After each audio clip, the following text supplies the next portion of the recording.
Hello student, मेरा नाम है शिव कुमार यादव और शिव डिग्री लर्निंग पर आपका स्वागत है। बच्चों, आज हम आपको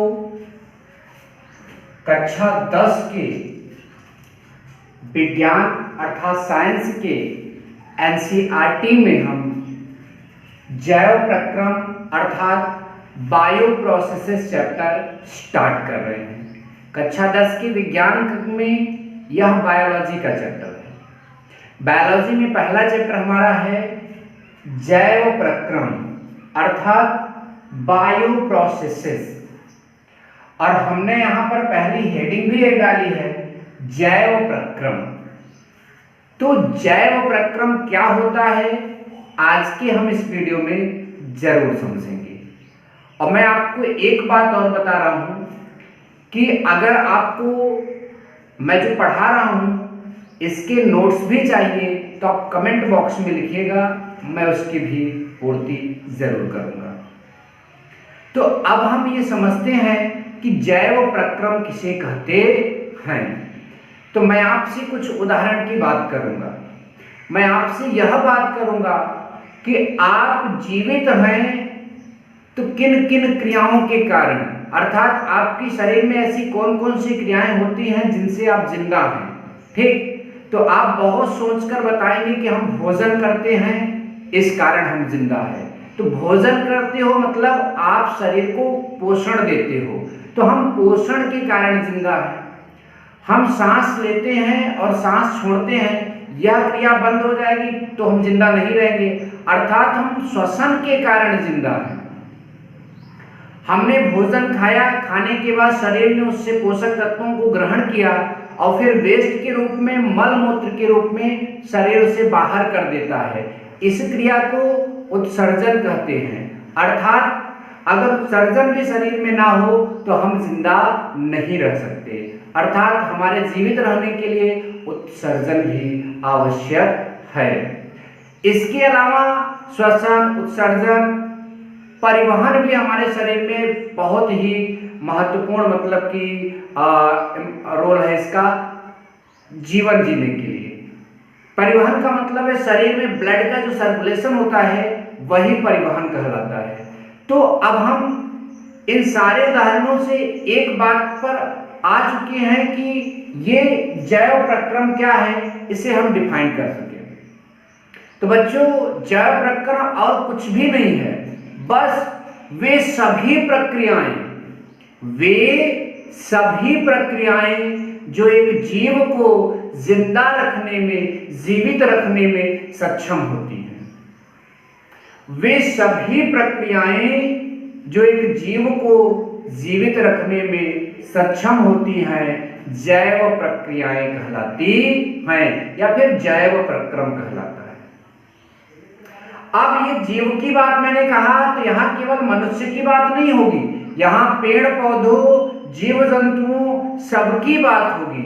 मतलब वे सभी क्रियाएं जो एक जीव को जिंदा रखने में सक्षम होती हैं वे जैविक प्रक्रियाएं कहलाती हैं, वे जैविक प्रक्रम बोले जाते हैं। ठीक, अब हमने उदाहरण मनुष्य का इसलिए लिया कि हमें इस चैप्टर में मनुष्य की ही जीवन प्रक्रियाओं के बारे में ज्यादा समझाया गया है, और कुछ पौधों के बारे में और कुछ पौधों के बारे में ही बताया गया, लेकिन ज्यादातर मनुष्य की ही जीवन प्रक्रियाओं के बारे में पूरे कक्षा 10 की बायोलॉजी में ज्यादातर समझाया गया। इसीलिए हम आपको मनुष्य वाले जैव प्रक्रम का एग्जाम्पल आपको बताएं। ठीक, तो जैव प्रक्रम क्या है, एक बार पुनः आप सुनिए।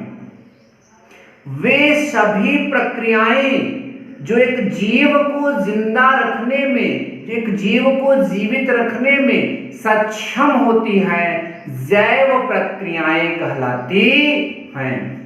बच्चों, आपकी जानकारी के लिए जो जैव प्रक्रम है अर्थात बायो प्रोसेसेस जो है, मैं बता दूं किसे और नामों से भी जानते हैं।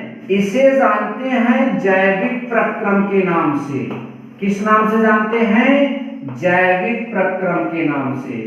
इसे जैविक प्रक्रम के नाम से भी जानते हैं, और इसके बाद इसे जीवन प्रक्रियाओं के नाम से भी जानते हैं। इससे जीवन प्रक्रियाएं। ठीक, जो जैव प्रक्रम है उसी को हम जैविक प्रक्रम, जीवन प्रक्रियाएं और एक और नाम से जानते हैं, उपापचयी, उपापचयी क्रियाएं। ठीक, उपापचयी क्रियाएं, मेटाबॉलिक रिएक्शंस। ठीक, तो हम जैव प्रक्रम को कितने नामों से जान सकते हैं? ये इसके और अन्य नाम हैं, जैविक प्रक्रम, जीवन प्रक्रियाएं और उपापचयी क्रियाएं। ये जैव प्रक्रम के कुछ अन्य नाम हैं। चलिए, अब हमने जैव प्रक्रम को समझा दिया। हमारे सामने एक और हेडिंग दिख रही है, जैव रासायनिक अभिक्रियाएं। जैव को अंग्रेजी में बायो बोलेंगे, रासायनिक को अंग्रेजी में केमिकल बोलेंगे। ठीक, और अभिक्रियाओं को अंग्रेजी में रिएक्शंस बोलेंगे। ठीक है, ध्यान दीजिएगा। तो हमारे सामने हेडिंग आई, जैव रासायनिक अभिक्रियाएं, biochemical reactions, biochemicals reactions, biochemical reactions. क्या होती है बायोकेमिकल रिएक्शंस? तो शरीर में होने वाली समस्त रासायनिक अभिक्रियाएं, शरीर में भी रासायनिक अभिक्रियाएं होती हैं। अब इसे आप आगे समझोगे, आगे जब बायोलॉजी पढ़ोगे तो आगे चैप्टरों में ये आएगा तो आपको यह समझाया जाएगा। अभी के लिए बस आप इतना जानें, जीवों में होने वाली समस्त रासायनिक अभिक्रियाओं को, जीवों में होने वाली समस्त रासायनिक अभिक्रियाओं को, मैंने क्या बोला? जीवों में होने वाली समस्त रासायनिक अभिक्रियाओं को जैव रासायनिक अभिक्रियाएं कहते हैं। क्या बोलते हैं बच्चों? जैव रासायनिक अभिक्रियाएं बोलते हैं। जैव रासायनिक अभिक्रियाएं दो प्रकार की होती हैं। पहला आपका अपचयी क्रियाएं। क्या होती है बच्चों? अपचयी क्रियाएं। दूसरा आपका होता है उपचयी क्रियाएं। ठीक, क्या होता है बच्चों? उपचयी क्रियाएं। ठीक, एक आपका होता है अपचयी क्रियाएं और एक होता है आपका उपचयी क्रियाएं। अपचयी क्रियाओं को कैटाबॉलिक रिएक्शंस बोलते हैं, कैटाबॉलिक रिएक्शंस, और उपचयी क्रियाओं को एनाबॉलिक रिएक्शंस बोला जाता है। क्या होती है अपचयी क्रियाएं और क्या होती है उपचयी क्रियाएं, अब इन्हें समझते हैं। तो देखिए, वे क्रियाएं जिनमें, ध्यान देना, वे क्रियाएं जिनमें जटिल कार्बनिक पदार्थ सरल पदार्थों में टूट जाते हैं, वे क्रियाएं जिनमें जटिल कार्बनिक पदार्थ सरल पदार्थों में टूट जाते हैं, उन्हें बोलते हैं अपचयी क्रियाएं, उन्हें बोलते हैं कैटाबॉलिक रिएक्शंस। ठीक, अब ये उपचयी क्रियाएं क्या हैं? वे क्रियाएं जिनमें सरल पदार्थों से, वे क्रियाएं जिनमें सरल पदार्थों से जटिल कार्बनिक पदार्थों का संश्लेषण अर्थात निर्माण होता है। सरल पदार्थों से जटिल कार्बनिक पदार्थों का निर्माण होता है जिन क्रियाओं में, उन्हें उपचयी क्रियाएं कहते हैं। इसके कुछ एग्जांपल्स मैं आपको बता रहा हूं अपचयी क्रियाओं के। पोषण, श्वसन, उत्सर्जन,